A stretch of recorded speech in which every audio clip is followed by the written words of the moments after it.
everyone, welcome to this breakdown of the Foggy Bog 3D render. Thank you so much for joining me, and today we're going to pretty much break down this entire scene on how to get it set up in Cinema4D and Octane and how to composite it all together in Fusion 16.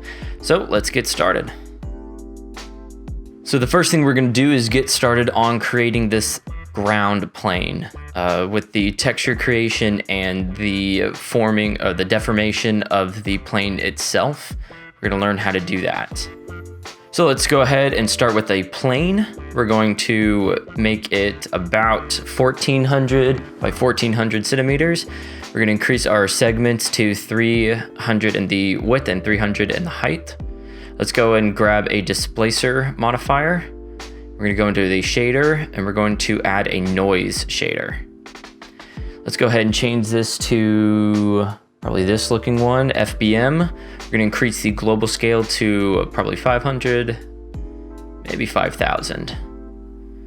Let's go ahead and go back out, increase the size. And we're going to go probably back into the shading tab. We're going to make it a layer. Let's go ahead and select that. We're going to add a gradient. Let's go in here, move the black value to there. We're going to add another notch at the beginning, set it all the way up to white. And you can see that it adds a nice gradient in the deformation. So we're going to pinch the left and right to make a channel in the middle. We're going to set the screen mode to multiply. You can already see the effect that it has. We're going to decrease it a little bit. We just want to add a little bit of a kind of a channel, kind of like a little river that has been gone, or that has been eroded the ground right there. We can go in, change the seed of everything. We can go ahead and increase the brightness just to get a little bit more randomness in there, and that's looking pretty good. So let's go ahead and create the material for it. I'm going to use a Octane universal material. We're going to rename it ground because naming things is incredibly important. Let's open the node shader. We're going to go into the metallic, turn that all the way down to 0. Now I'm using the rock textures from Stuzor, or Stuart, I think Lippincott is how you pronounce his name. Got his rock texture pack. It's like $5 on Gumroad. That will be in the description. I'm using the Rock 5 assets. So we're going to add the color into the albedo channel. And then we're going to do the same thing to the displacement or the roughness, the normal, and the displacement. We're going to add these in. For the displacement, we're going to need this displacement node. Let's go ahead and add that into the pipeline. Let's go ahead and change the type to float because we're only using the black and white values. There's no RGB color values that are going to be used. We're going to change this to 4K because it's a 4K image. Our mid-level needs to be at 0.5. And then our height's going to be a little low, so let's increase that to 50, add our displacement in, and now we're good to look at our process. We're going to tile this a bit, probably going to do 3 by 3. Looks a little repetitive in the viewport, but since we added a whole bunch of noise and deformation to the plane, it's actually going to hide it pretty well. So we're going to go ahead and move in here, and it looks really good, pretty solid. We might want to go in and decrease the displacement a little bit, probably to 25, and that's looking just fine. What we can do is we can actually go in and offset the U of the texture and have it just slide around until we find a more desirable part of the texture to be in our channel, and I think that's looking pretty good. Okay, let's move on to the next one. In this portion, we're going to learn how we're going to add this water in this middle channel of the ground. It's a pretty simple thing. It's basically a cube that has been subdivided quite a bit, and it has the same deformation style as the ground. So let's go ahead and add our cube. We're going to shrink the size in Y a little bit, move it down. Let's add some width so it covers the entire plane. And we're probably going to adjust the height of it later, depending on how things look in the viewport. So that's gonna look just fine right now. Now let's go ahead and add some subdivision into the X and the Z. We don't need it on the Y, so I'm just not gonna put any more in there. You can see if I show the shading that we are adding a whole lot of divisions onto the X and Y axis of this cube, the X and Z axis. So let's do the same thing. We add a displacer. We're gonna add some noise. This time I'm going to choose electric as our noise type. Increase the global scale to 5,000. I'm just going to lower this thing a little bit more. We're gonna name it water. Let's name our ground plane ground, just to keep things correct and organized. So what I did for the materials, I went onto the Octane Live Database Manager. We're gonna scroll down into the organic area, download this dispersion of water, this third one, and that is it. It's pretty simple. It's really nice that Octane comes with these live materials that are pretty much just drag and drop, and they look really good. And I think in this instance, with the mood that we're going for, this actually ends up looking exactly right. So it has a nice dispersion. When you get in there, it has a little bit of has some depth to it. You can see a little bit of the water underneath it, or the ground underneath it, and it just looks really good. Let's move on to the next part. In this portion, we're gonna learn how we apply these grass textures to our plane to add a little bit of vegetation variety. Look in here, it actually looks really good. A little bit sparse, a little bit scattered, but that's what we're looking for. Now, I did a creation of a grass library asset. I did a video on that, and it used actually all of these grass textures that I'm using. So here's the video right here, create your own grass library. It's on my YouTube channel, so go ahead and check that out if you don't have that set up. So we're basically going from this video directly into this portion. It's just copy and pasted. Now, if you need to, sometimes when you copy and paste, the textures don't automatically get assigned. For some reason in my viewport, they are black, but I assure you that all the textures are loaded and there. Each and every one of these. So we're going to apply our Octane scatter to this ground plane. Make sure you select the ground plane and not anything else. Once we have the ground plane selected and all of our Octane scatters, you should see that the plane is now occupied with our instances. So we're going to go about creating vertex maps for this thing. So I'm going to turn off our grass library and turn off the displacer in our ground. And we're going to go through creating this vertex map that's going to help influence where the grass is. So let's select our ground plane, hit C to make it editable. And now we're going to do our live selection, and we're going to select the area where the little channel has been created in the ground plane.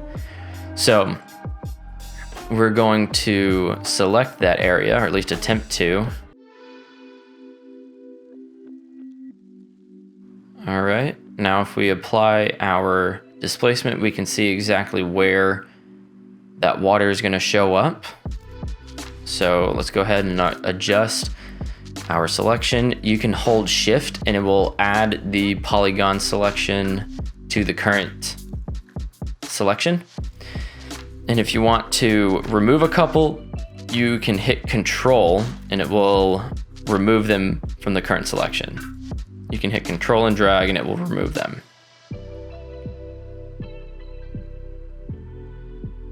So now we're gonna hit UI to invert the selection, hit Shift C and type in set vertex weight.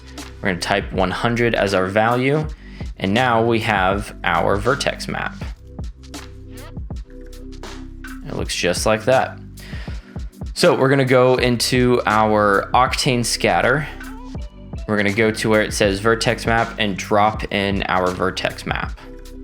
and that will tell Octane where not to put the instances of grass, because we're going to try and avoid the water itself from having any grass inside of it. And it looks like it worked out great. You can double select the vertex map and paint in more areas where grass should be. It doesn't super work all the time to remove grass, and I'll show you that later, but this can add a little bit of grass back into the edges of our ground plane. Okay, that's looking pretty good. We can now go ahead and probably decrease the amount on all of these guys. I think it's just gonna look like it's too much. Let's go ahead and decrease it.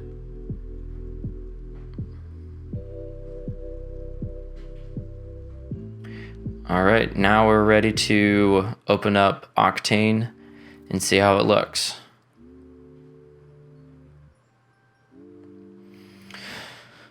Not too bad, it actually looks pretty good, very dispersed. As you can see down here, there's some grass that is clipped into the water, and that's really not desirable. But in this instance, our camera position is going to be a-okay. And you can see right here, there's some more grass that is put in, and it's just a little deceptive just because of the displacement that's been added onto the texture itself. So we can go in here and try to remove it, but it doesn't super work well that way. It kind of always just pops up or just stays there. So it's just something you kind of have to live with. But I think it's actually looking pretty good. All right, let's go ahead and move on to the next one. In this portion, we are going to be adding these rocks randomly into our scene.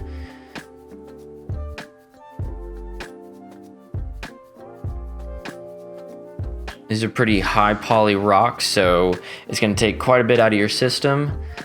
I got these from Quixel Megascans.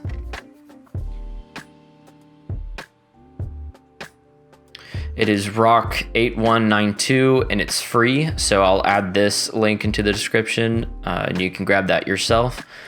It's a really nice looking rock, and when given a little bit of color correction, it's going to look really good in our scene. So let's go ahead and navigate to that rock. I have it right here pulled up. I'm going to merge the high resolution FBX file. So this model itself is extremely high poly, so if you can't render this one, they have lower resolution rocks that you can actually import and it'll work just fine. So we're going to add a material, name it rock. We're going to go into the node editor. We're going to take away its metallic properties, and I like to actually find the file location, grab all of the textures that I need. So I need the albedo, need the bump, I need the displacement, the specular, the roughness, and the normal maps. I just select those, drag them into our node editor, and they just pop up.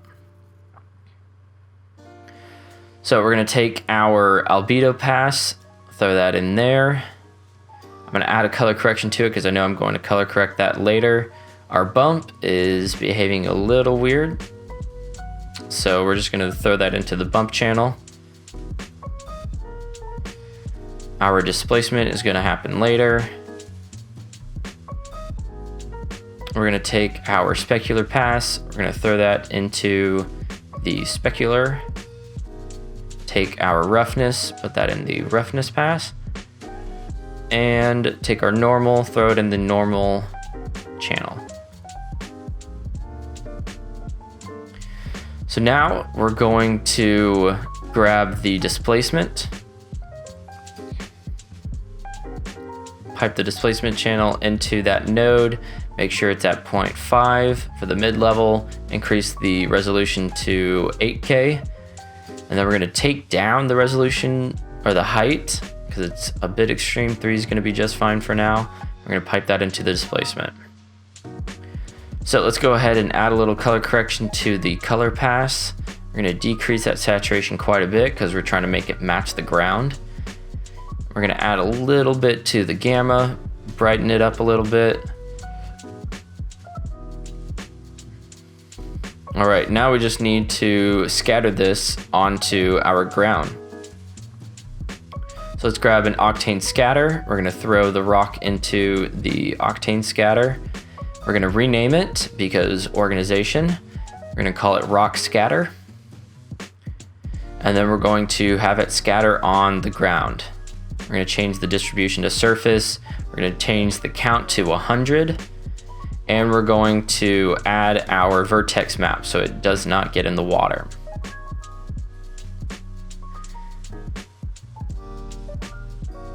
All right, that's looking pretty good. So something we're gonna want to do is add randomness to the rotation of the scatter. So we're gonna select our scatter, Octane scatter, go to the effectors. We're gonna add a random effector. We're gonna call it rock rotate. We're gonna add another one for rock scale, and these are gonna add random rotation and scale values to each instance of the rock. So we're gonna throw them both in, and we can go in and adjust the parameters. For the rotation, we're gonna turn off position, select rotation, put 360 in the H. We're gonna put 180 and 180 in the P and B values. We're going to, for the scale, we're gonna add scale, make sure it's uniform, and we're gonna do 0.5. That'll probably be enough.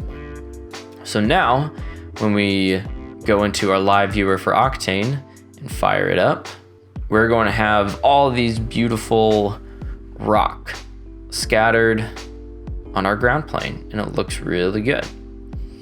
And it has enough rotation change to it so that all of it doesn't look the exact same. Might want to go in and adjust the color correction of the rock as you like, but I think so far it's looking pretty good. Let's go ahead and change the seed. This will just change the random positioning of the rocks in our scene. You can just change it to something that you like. I think this one looks pretty good for now.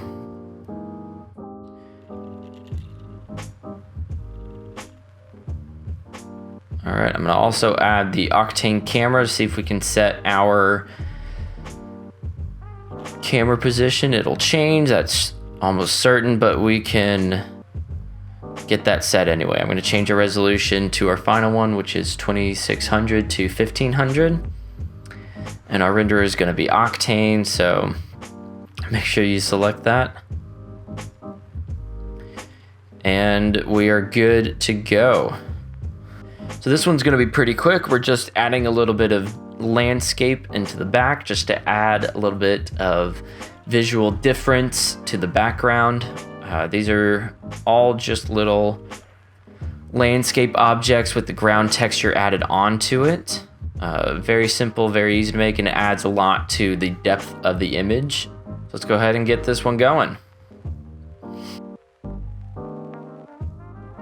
So first thing we're gonna do is go ahead and drop in our landscape object. We're gonna move it to the back, increase the width of it a little bit. I'm gonna turn off all of the rough and fine furrows, make that 0%. We're gonna increase the height, position it up a little bit. And now that we have our camera set in place, let's go ahead and make sure that it's in the right spot, and we're gonna change the seed value to make it more interesting. Let's add these guys here, probably increase the height a little bit.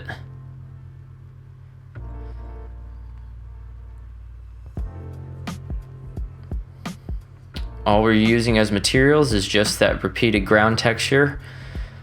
So we can go into the into the tile, and we're gonna increase it so that it fits more correctly and it doesn't look stretched in the x-axis.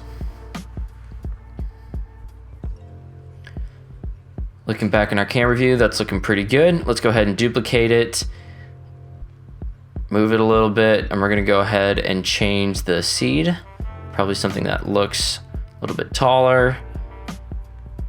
I'm gonna move that to the side there. That one looks pretty good. Move it to the middle. Let's go ahead and create one more just to get that right side or the left side looking a little more interesting. We can change the seed value again to add a little more variation. We're gonna go ahead and move it, increase the height a little bit, change the seed.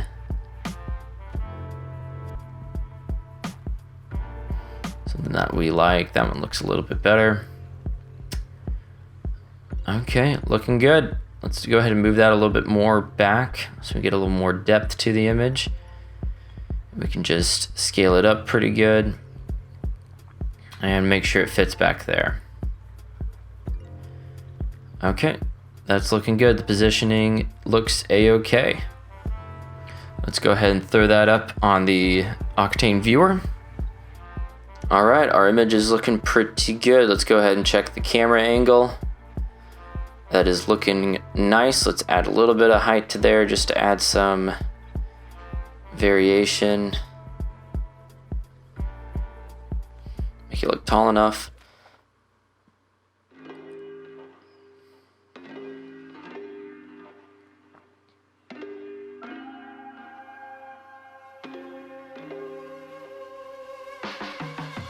Let's go ahead and check the focus, make sure it doesn't look too bad, or at least it looks okay with the distance that we have for these landscape objects. It's looking okay. We're gonna want to offset some of these textures back here so it doesn't look like there's a repetition. You can see that there's one right there. We're gonna need to just change that to look okay. Just a few changes here and there and it'll look like it's less repeated.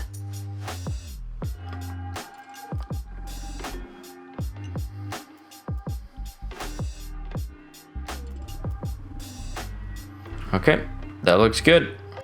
In this portion, we're going to add these cubes of light in the midground to draw the viewer's focus to them. It adds a little bit of light into the scene, adds a little visual interest, and it's gonna look really nice. So let's go ahead and do that.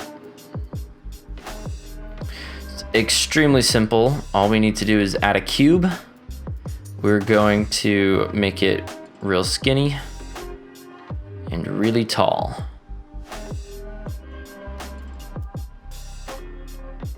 Come in here and just adjust it a little bit more so that it's thin, and we're also going to increase the height. It's looking okay. Let's turn it 30 degrees on the Z-axis, and we're going to push that in there. All right, let's go ahead and angle our camera up a little bit so that our center of frame is right on line to the base of the cube touching the water. It's looking okay. Go ahead and add a little protection tag so that we don't accidentally move the camera. So we're gonna add, let's go ahead and add a second one. We're going to move it a little bit back and a little bit closer to the middle of the frame. We're gonna add our third one. Once again, move it back and a little bit closer to the frame, or to the left of frame. Let's go ahead and move these guys forward so we get a good sense of depth with them. And we basically want to maintain the distance between each of them optically. So go ahead and move them around so that we have an equal amount of space visually in between them. Now let's add our light material to it. We're going to another universal material, name it lights. We're going to turn off the metallic properties, and we're going to go into the emission, hit black body emission, and we're going to increase the power a bit, probably about 200. And now let's go ahead and check the scene. All right, our scene is looking good. We got quite a bit of light. I'm gonna go ahead and make these guys a little bit skinnier so that they're not too big. Make this guy in the back just a little bit bigger. All right, that's looking good. Let's move on to the next step. So now we're going to add the lighting and the volumetrics into this scene. This is probably going to be one of our final aspects inside of Cinema4D that we're going to do before we get to render settings. So let's go ahead and get into it. So we're going to go and add a Octane sky. We're going to make it,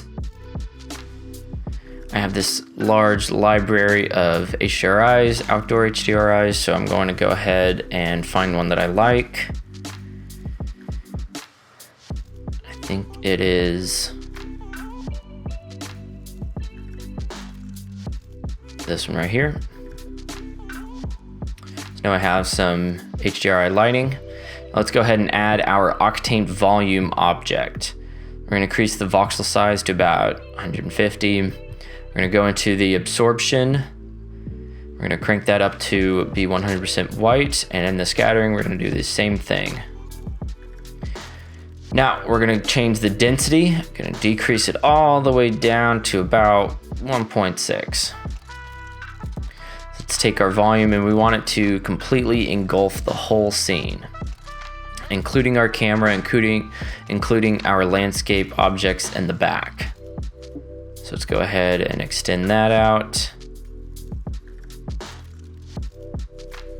Extend out the width, make sure it includes everything.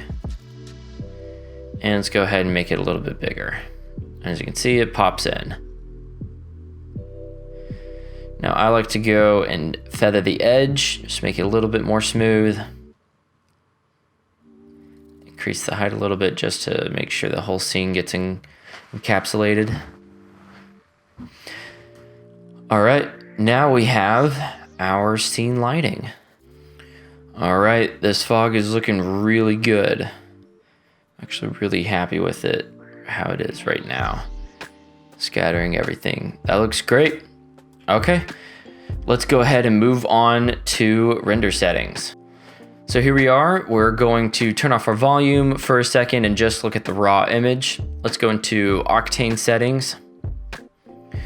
Now, I always use path tracing instead of direct lighting, so we're gonna go ahead and change that there. We're gonna decrease our max samples to 3000 because this is just a single image. It's okay to probably spend an hour on rendering. Diffuse and specular depth is gonna go down to 8.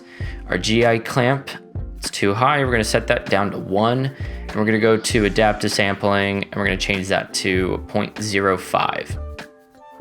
That's gonna help on the rendering. That is just about all the same render settings that I use for everything.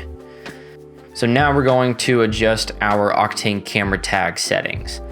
So let's enable the volume. We're going to make it look anamorphic. So the aperture aspect ratio is set to 2, aperture edge is set to 3. It's going to give us that nice anamorphic bokeh. We're going to go over to post-processing.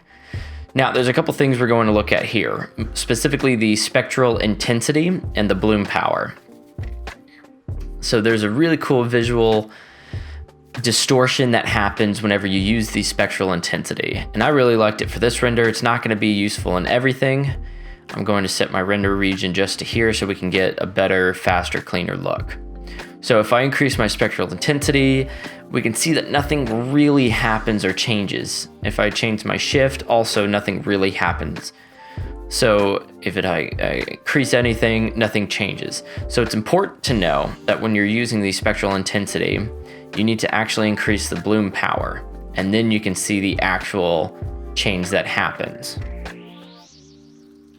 So we can decrease the intensity. You can see there's quite a bit that happens there, like a blue and purple fringe that happens. So I'm gonna save it without, and then I'm going to turn it on, and we're gonna look at what it's like when it's on. Let's go ahead and look it over, and now we have this blue / purple pink haze that happens around the intense lights in the scene. And I thought it looked really cool, so I kept it in. So let's go ahead and go into the camera imager. We're compositing in linear, so we need to select neutral response in our camera imager. Now we can do a little bit of highlight compression. It's not gonna really help. We're gonna enable the AI denoising for volumes as well. We can do a little hot pixel removal, not too much. It might mess up the image a little bit. And it looks like our camera settings are just about done. So now let's go into our passes. We're going to change this to 32-bit because we're doing a multi-channel EXR. We're gonna hit enable. Let's go ahead and fire up Octane so we can see what kind of information is going to be in each of these passes. Okay, here's our image. Let's go ahead and select Save Beauty. We're gonna go into our denoiser and info passes and adjust things there, but let's first go to the beauty passes. We're gonna select raw and we're gonna hit post as well. Let's go to denoiser. We want all of our denoising because we have volume in here. We're gonna need all of that. And then let's go into the info pass. I select the Z depth, the position, the render layer mask, wireframe, and AO, or ambient occlusion. Those are all the basic info passes that I like. Let's go ahead and adjust our Z pass. We want to make sure that our farthest landscape object is in view. And that's looking about good right there. So that's still in view. And we can still see everything in the foreground. If we go throughout all of our info passes or all through our beauty passes, we can shuffle through here and see what they all look like. So there's our full denoised beauty. There's a lot of noise in here. It looks really interesting, but that's okay. There's our noise pass, our direct diffuse. You can see all the lighting in there. We have our indirect diffuse. It's all of our secondary lights. We have our reflections direct. We have our reflections indirect. We have our emission. We have the remainder, which is all the subsurface. We have the volume, and then we have the volume emission, which it doesn't look like there's anything in there, but that's okay. Then we have position, we have render layer mask, we have wireframe, we have ambient occlusion, and we have post-processing. So those are all the passes that I usually render with, and they're really useful for compositing. Another thing for linear workflow, let's go ahead and change the render buffer type to float linear. That's going to be very important. Okay, it looks like all we have to do is find a place to save our project, and then we're going to hit render. All right, we're finally going to get into compositing. We're going to begin with rebuilding all of our render passes. Then we're going to go into adding film halation, and then we're going to add chromatic aberration. So let's start with adding our loader node, and that's going to be filled with our render. We're going to split out all of the render passes, and then I'm going to go in here and divide them from information pass to the beauty pass. So on the left side, I'm going to put the information passes. On the right side, we're going to put all the beauty passes. We're going to get organized real quick. Now I'm going to take my denoise beauty as a reference. We're going to get our denoise diffuse indirect, and we're going to grab our diffuse direct. Let's go and merge these together. So we're working in linear, okay? And because of that, we need to make sure that our viewer LUT is set to sRGB. It transforms from the linear space and it allows us to see in sRGB. We're gonna hit burn in and alpha gain, turn that alpha gain down to 0, burn in all the way up to 1, and that's gonna be how we pretty much merge all these passes together. We take the diffuse, or the denoise reflection direct, we're gonna burn in, alpha gain down, we're gonna add the reflection indirect, burn in, alpha gain down, and we're gonna do that pretty much for the rest of the things. I'm gonna grab the remainder, pipe that in, burn in, alpha down. We're gonna grab the denoised emission. We're gonna pipe that in. We're gonna burn in, alpha down. We're we're gonna grab our denoise volume, put that at the end. And now we have our volume, burn in, alpha down. And our last thing here is the post-processing. And that's exactly the same way. We're gonna merge it, burn in, alpha gain down. So now you can see the denoise volume is a really funky one. I haven't fully figured out how to combine this correctly, but I have kind of a workaround for this background right here. It doesn't look all that correct. So what I'm going to do is take the Z depth pass. We're going to go into all these different passes and remove this landscape in the back here. So we can see it's only in a couple of them. We're going to remove that. So let's grab our Z depth. Now when you go into the Z depth, you see that it's all completely white.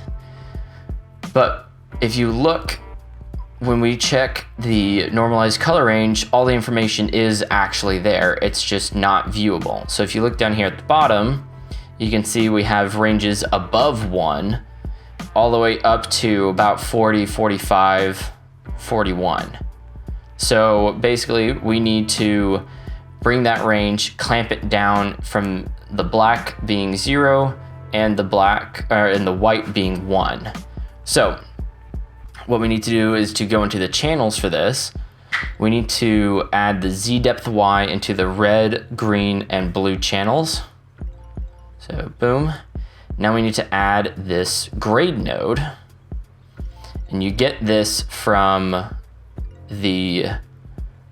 from Muse VFX right here.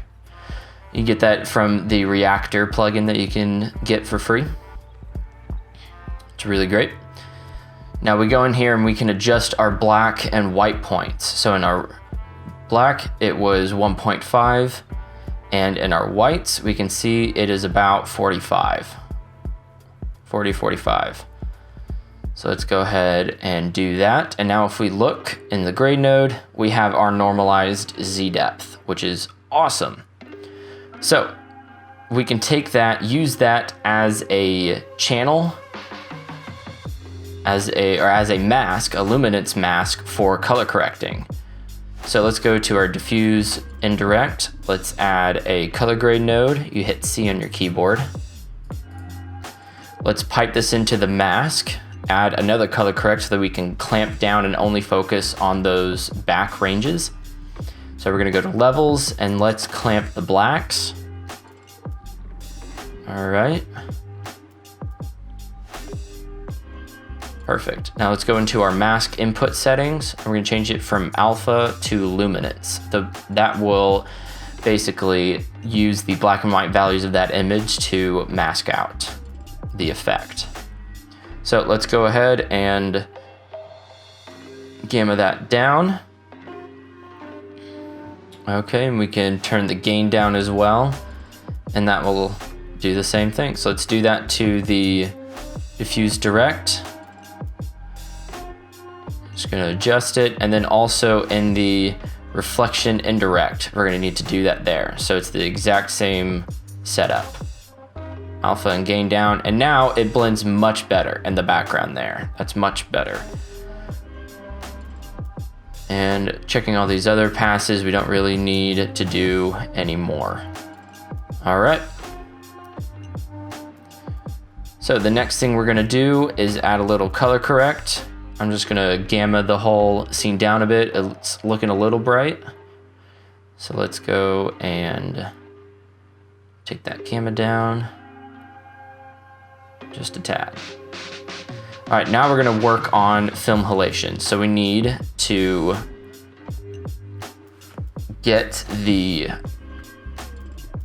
we need a clamp node, which is also in the Nuke for Fusion plugin in Reactor. We're gonna need the Cinean log node, just like that. We're gonna need a curves node, color curves.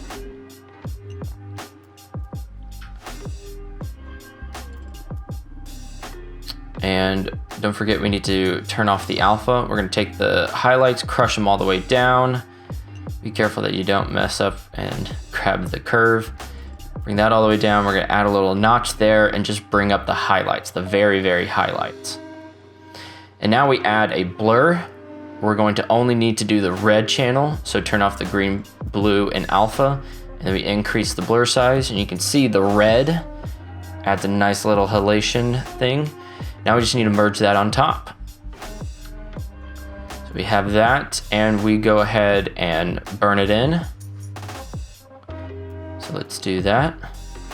And now we have our film halation. We can blend it a little bit, and that just kind of softens the effect. Let's add a little bit more of a blur, and then we can go in and turn down the effect a little bit. All right, so now we have our halation right there, and that's without width. I like the width more. All right, the next thing we're gonna do is add a little bit of chromatic aberration. So we need to grab a channel Boolean node.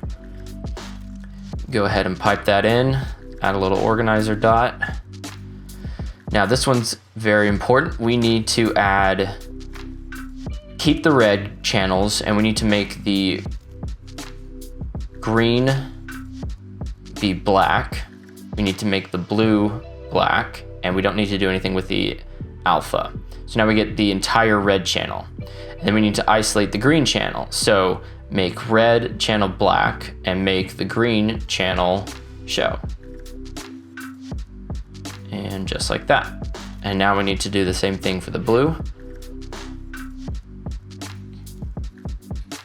So let's make the green channel black and the blue channel blue foreground. So now we have all the individual passes separated out, and we need to combine them back all together again. So we select a merge, we combine them, and we hit burn in, and I'm turning the alpha gain down again. And we're gonna do the same thing with the other one. Combine that in, burn in, alpha gain down. And now I have the exact same image as before, just with separated red, green, and blue channel values. So let's add in our lens distortion on this node, on the red channel. And you can see if we add a little distortion to it, it adds the chromatic aberration. You don't want to go too far with it because it can get to be over the top very easily. But there you go, there's the effect, before and after. You can really see it on the corners more, before and after. All right, this is looking real good. I think the last thing we're gonna need to do is gamma this project out into the sRGB color space, because right now it's still in log. So we're gonna add a gamma LUT, change the output space to sRGB. Let's add some film grain just to tie the whole thing together. We wanna turn off monochrome. We can turn down the color strength a bit, but we want a little bit of color in there. Just gonna tweak these numbers a bit of the size and the strength.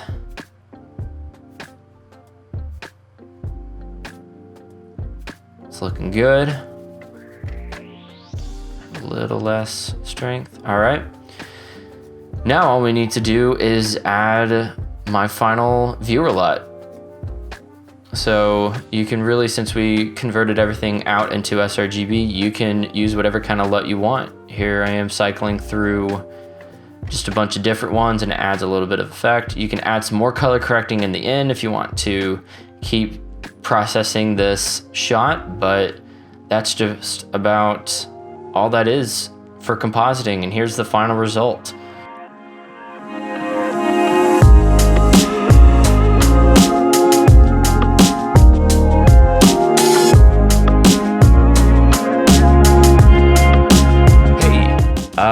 It's been a minute. I haven't done a whole lot of stuff in a while, and that's because I got married. And as some of you guys will know, getting married takes a lot of concentration and a lot of work, at least leading up to ceremony and reception and all that stuff, just the big crazy party. But I got that, went on my honeymoon. It was great. And now I'm back at home making art again, which is incredible. I love doing this so much. It is about 8 o'clock in the morning. I go to work in about an hour, and I just want to take this second to just kind of thank you guys for coming and watching this. I haven't done one of these in a while, and I really plan on getting more stuff into YouTube. I want to do more visual effects stuff. I want to do more compositing stuff because I work in visual effects and it's my favorite aspect of visual effects. So we'll do a bunch of 3D work. I'm going to throw in some more visual effects stuff in here every once in a while. And we're just kind of get this channel kicking and rolling. We are almost to 3,000 subscribers, which I can't even comprehend, really, that many people want to sit down and watch stuff from me. So it's a huge honor that you guys are with me and are sticking with me, and I'm really enjoying the work that I'm doing, and I'm very much looking forward to the work that we're gonna do together. So thank you for watching. Thank you for sticking around. Let's go create some stuff.